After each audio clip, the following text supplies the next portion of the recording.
This is a love poem, and for you, of the shoveling for apple trees and the left hand loosening of right tightening kitchen knobs. How many times turned, I cannot say. How many times you have turned my handle. For you, bellying Buddha-bellied babies, and you of the toothpaste tube crushed from the wrong end, and you of the cereal box not open but torn. How can this be a love poem without your talents and beauties? I do not deny them, but leave them out of this poem, which records the clues of your presence in my time and world our home, for bedroom lamp, the moon. I think, Emily, you could maybe, Tess had a whole great,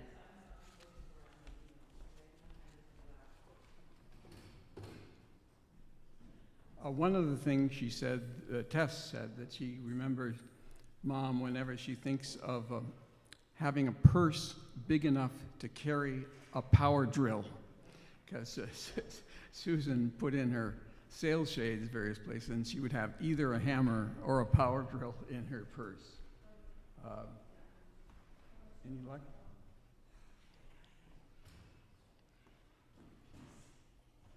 This is daughter Emily. Tess, my sister, who lives in Colorado Springs, wrote a beautiful selection of memories of my mom, and I share them as well. These are things that some of you might recognize, those of you who knew her. So this is Times When I Think About My Mom, Susan Mohl Powers. And again, this was written by Tess in Colorado Springs. When I raise the sail shades in my house in the morning to let the light in. When I choose a purse because it would have room for a power drill. When I eat sauteed onions and decline anchovies. When I listen to cello music. And it was so wonderful to hear the Bach suites today. It's one of my favorite pieces. And it makes me think of my mom. When I try to make a pie crust, but really enjoy the leftover scraps covered in cinnamon and brown sugar. When I'm drawn to vibrant colors. When I say something outrageous. When I hesitate to take a picture, not wanting to interrupt the moment, but do it anyway. When I think about homemade Halloween costumes, a witch's mask, Pippi Longstocking. When I make crepes on special occasions. When I laugh so hard, I start crying.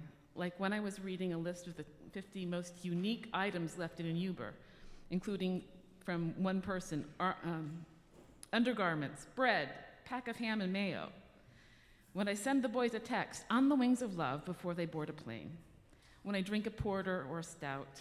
When I feel immense gratitude for my children. When colleagues come into my office and marvel at her art. When I listen to people who want to solve the world's problems. When I go braless. When Emily and I laugh over anything. When Dad and I laugh over anything. When I look at myself in the mirror. When I cry out of joy. Like when we would watch Little House on the Prairie and our faith in humanity was restored in the end. When a friend says she's still thinking about the Madonna she saw in my office. When I tuck my house in by pulling the sail shades down at night. And when I feel in my bones that everything is going to be all right. And I'd like to add a couple of things of my own. I also think about my mom every single day. I'm lucky enough to live on the same property where my mom lived for 40 years or so. And I think about her every day. And one thing that really has stuck with me was her artist's eye, how she looked at the world. She saw art everywhere she looked, and I try to do that myself. She would see art, in a formation in the sand, or in the trees, or in the flowers and leaves, and I try to do the same, and I do the same just naturally. But I'll end on a comic note. In 1978, when I turned 8 years old, my birthday party was actually an outing to the Fonts Corner Cinema. And I was invited by my mom and my great-grandmother, who was probably about 88 at the time, And I was allowed to bring 2 friends along. And in the opening scenes of the meeting, I don't know how many of you had the good fortune to see the movie, which was Revenge of the Body Snatchers, a big hit in 1978.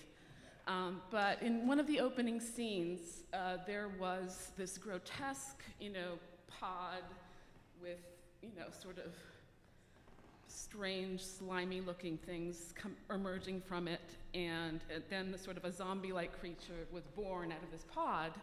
And right at that time, my great-grandmother said to my mom, in a sort of Shakespearean aside, "Susan, that looks just like your art."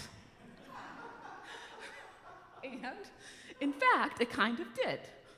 But that's the beauty of it. That is the beauty of seeing the world through an artist's eyes. So, and I think about Mom all the time when I miss you, Mom.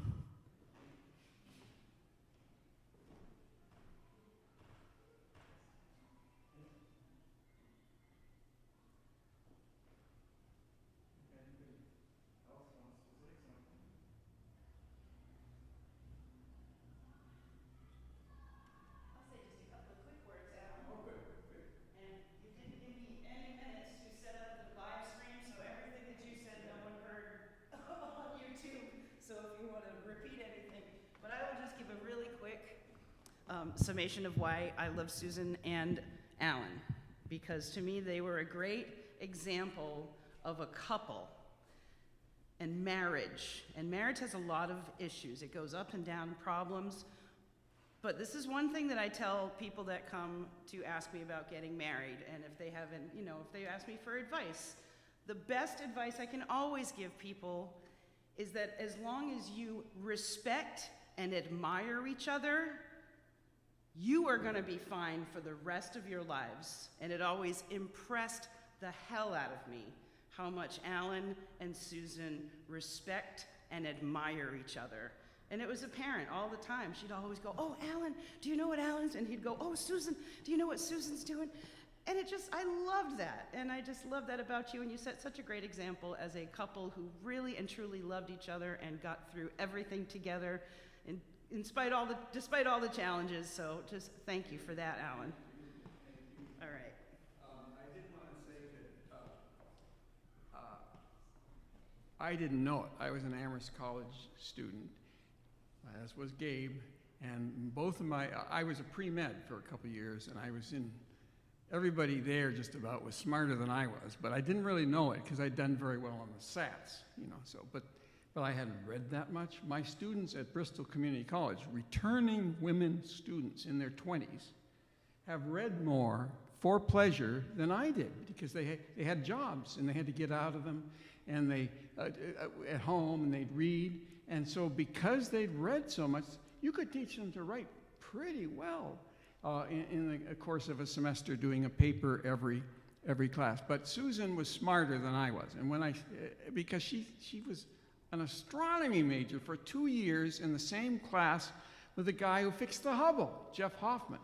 Jeff Hoffman was in my Amherst class, but he would not respond to me. When I spoke at Harvard Center for Astrophysics, which Susan got me the gig, calling up the head. I didn't have the guts to call the head of astrophysics, but because of books I'd written on Bruno, who in Giordano Bruno in 1592 said there were an infinite number of habitable worlds, for which he was burned at the stake. The Vatican thought, how many Christs would that take, So they burned him at the stake, and so I spoke at Harvard on this guy, and Susan had gotten me the thing, but she had 2 years of astronomy, and Jeff Hoffman was third in my Amherst class.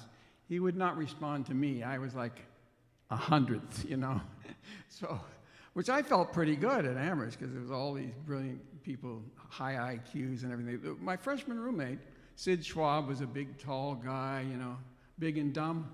Not so much. He became a surgeon. He was a rugby player, but he became a surgeon, well-known surgeon, including 1 year at Da Nang, but out on the West Coast, and he's still around. Anyways, she was smarter, but when I said that, Susan would say, "No, don't say that." But see, I didn't know she was smarter. If I'd known that, I wonder if I would have married her. Men don't marry women who are smarter. I mean, they might marry him and not know it, as did I. I was dumb enough not to know she was smarter.